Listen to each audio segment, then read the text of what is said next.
your mouth. Jason, welcome to Cape Breton. Good to be here. First time here? First time here, yeah. Is this the first time in the Maritimes in general? This tour was the first time I've been past Toronto, so it's been pretty awesome. Because you're a Western band? Yep. From Calgary? The Texas of Canada, yep. I was going to say, Ralph Klein, a very conservative province, and yet the band is certainly not conservative, far from that. No, not in the least bit. Does the band's music evolve from the kind of a rejection of that society in any way, shape, or form? Are you kind of like kicking butt when you write some of these songs? It's all just personal expression, you know? I don't think I've ever felt contained by our social surroundings or anything like that. But So most of it is personal from inside of yourself rather than a political statement. Right. So how would you describe the band's musical style out of your mouth? It's very aggressive. It's like sticking your hand in a wood chipper. Dunk, dunk, dunk, dunk, dunk, dunk, dunk, pulls you in. It's really groove based. Like you want to be able to move to it, and it's also really personally. It's just for me. It's like a really aggressive release. You know, and I think a lot of people can identify with that. Musically, it certainly is very aggressive, and lyrically, I think, too, it's a bit of a cathartic release for you, isn't it? Oh, you better believe it. Yeah. Name me some of the songs on the album that you really had something to get off your chest. There's a song called Blah Blah Blah. Second one on the album. Yeah. Yeah, I've been listening. Yeah. I've been listening. Excellent. Yeah, there's a lot of stuff in that song that is just stuff that was definitely weighing down on me. How people can just when you speak of politics, we're pretty ignorant about politics, but when you think of the situation when you vote somebody to basically molest you, and you vote for them for that purpose, it's kind of stupid. And these are all the things that you complain about, but you can't really do anything about. So you just complain about it, and kind of that's your form of just dealing with it, and that's all you're really left with is just your expression.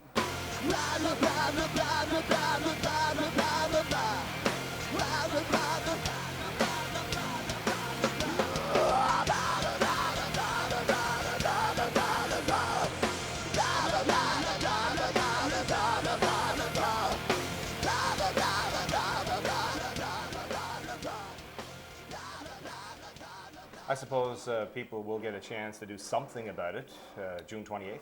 Yeah, I guess there's a vote coming up. So a lot of young artists out there rocking the vote, both Yeah, in Canada Biff and the is United one of them. States. Biff is? Biff is definitely one of them. She's got a lot to say about it. So empowerment to you is important. I'm selfish, so it's really hard to answer that. Yeah, sure. Whatever.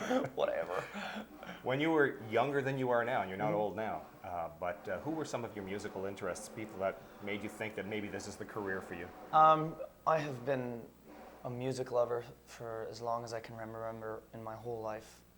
The Beatles were just something that I was so drawn to, and it just sucked me right in. I couldn't get enough of it. To this day, I still listen to those CDs over and over and over and over, and it's just really amazing music that is timeless, and people say they're like the Beethovens of our time, and I believe that. Well, I definitely agree, having grown up in that era.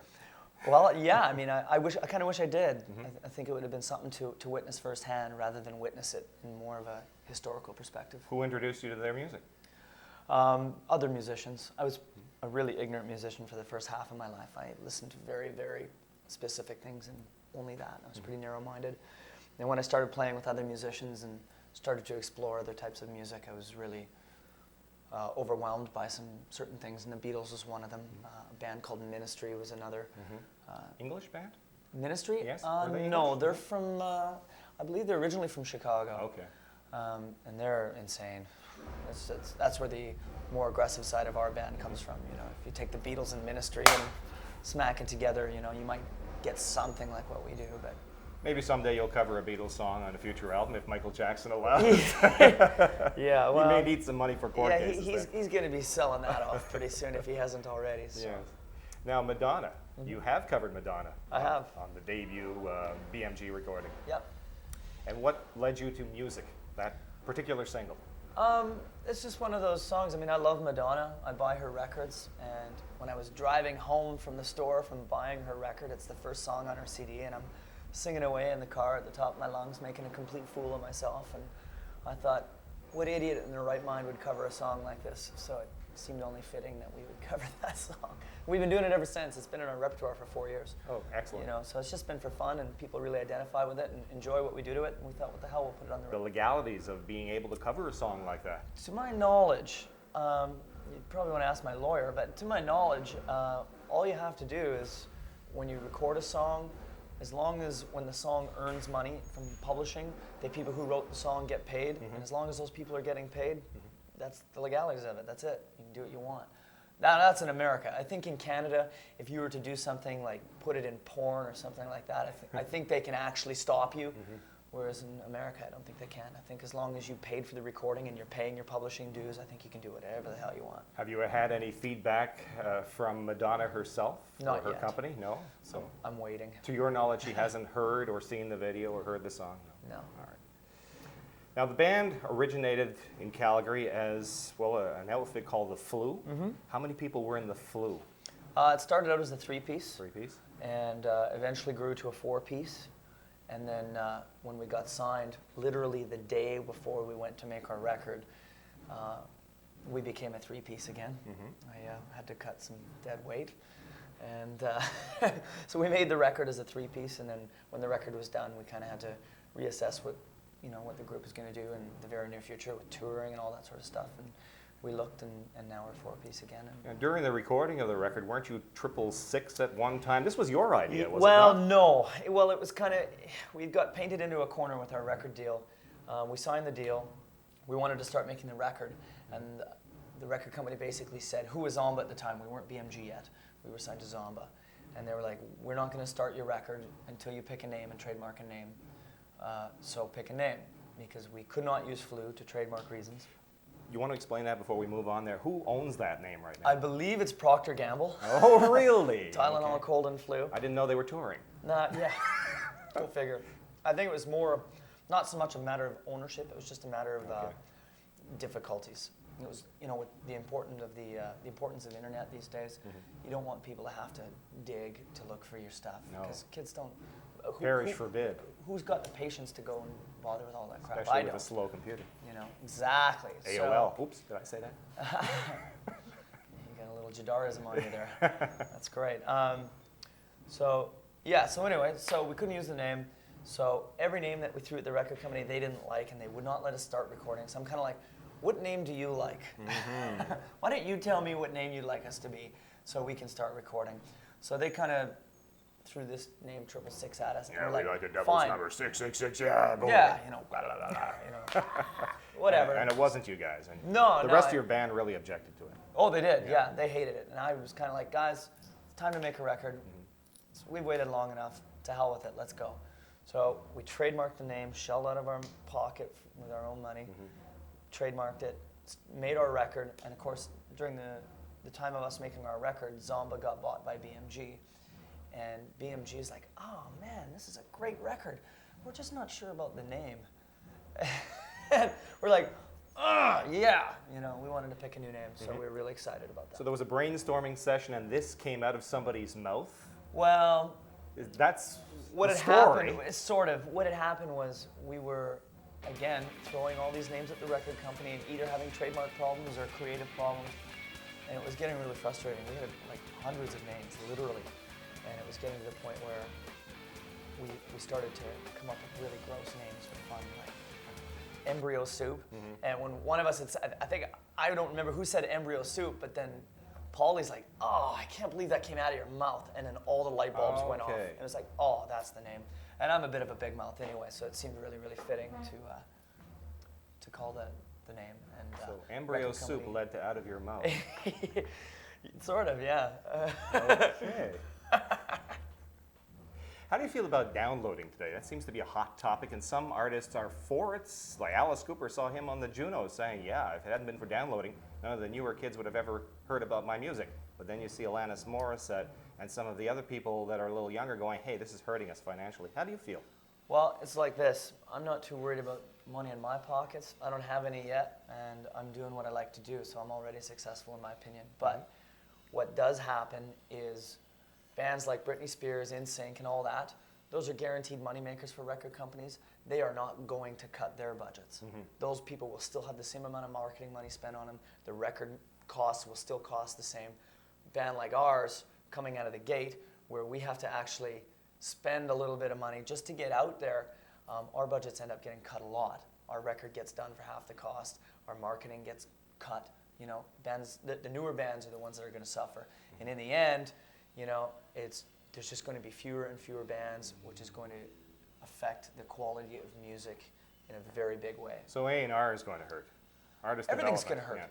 yeah. Everything is going to hurt. Absolutely everything. It's a trickle effect. So how do you get around it?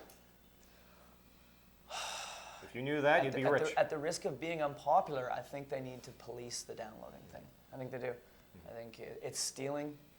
No matter how you look at it, it's stealing, and you know, you're not really stealing from me, but you're stealing from somebody. And you know. So you've got an album out there now. It's doing well. It's been out since May 18th. Yep. And there's a rather weird, well, let's talk about the other track first, because probably the track that affected me personally the most, having lost a parent. The Dream. Yes, the very last track, written for your mother. Yep. Does it still hurt when you sing that up on stage? It's the most I've never recent sang edition. it. You haven't? It's not it the hurts most that recent much? edition. It's the oldest song on the record. Really? I wrote that song the day after my mother's funeral. Wasn't it the last one to be added to the album? No. Oh, okay. That was the only thing I had in my contract that was guaranteed. That was the only thing that I said to the record company. I don't care about anything else. This song is going on the record. And they agreed. I signed the deal. So that song was recorded on March 6th of 2000, which was March 7th, which was the day after my mom's funeral. And the recording that I did in my basement that day is what you hear on the record. Okay. I've never sang it since. I've never performed it since. That's it. And you never will? And I never will. No. Okay, but was that a cathartic release for you? That was the most beautiful thing I've ever done in my life. Well, it spoke to me. Thank you. I lost a parent myself, and I could identify with that. It's undescribable or indescribable. Every time I hear it, the hair on my neck stands up. Every time. Me too. It's the most beautiful thing I've ever done.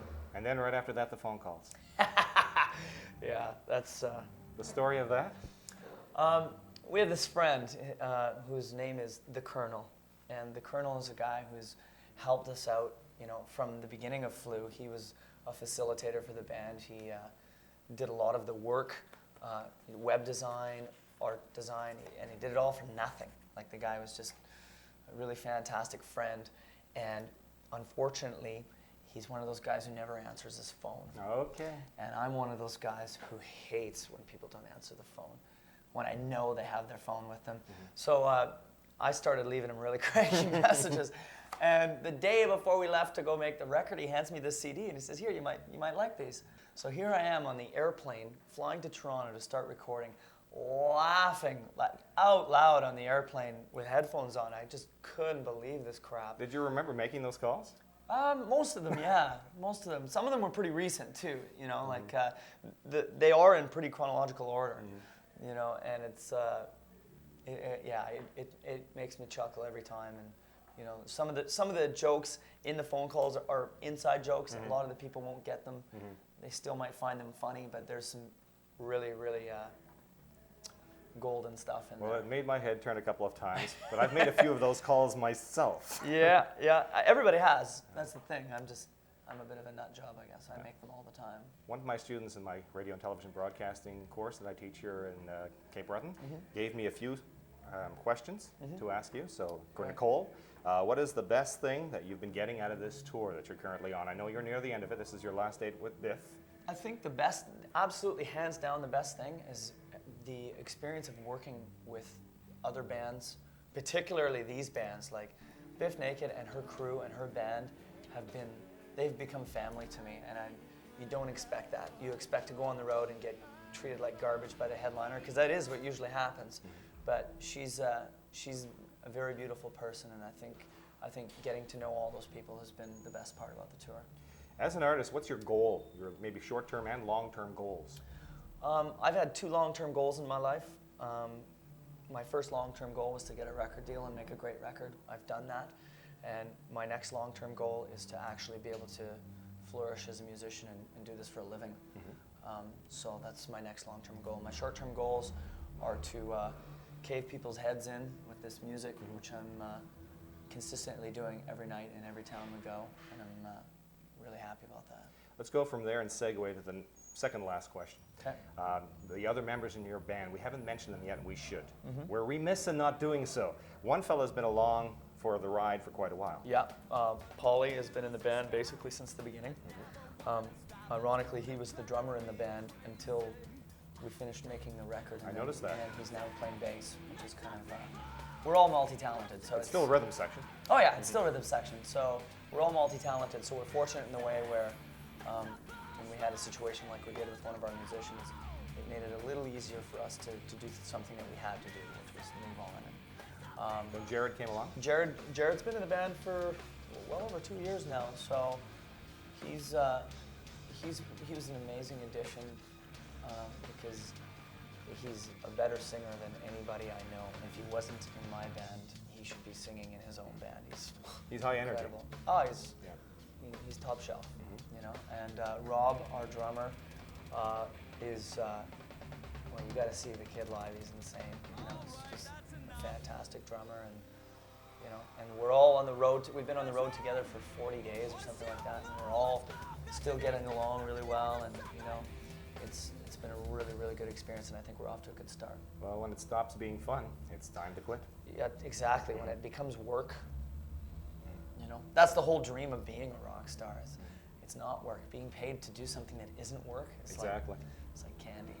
So you're on tour, you're going out west after you finish the Maritimes here, and what can people expect from an out-of-your-mouth tour and show? They can expect to get assaulted verbally, audibly, physically. You know, if they get close enough. They can expect a lot of interaction between the band and our fans. We love to meet them. We love to hang out with them, and you know, and we put on a very, very tight, aggressive live show, and we're like a steamroller. Well, Jason, best of luck with the tour, the Thanks very album, much. and your career. Thank you very much. It's great to be Good here. luck. Thank you.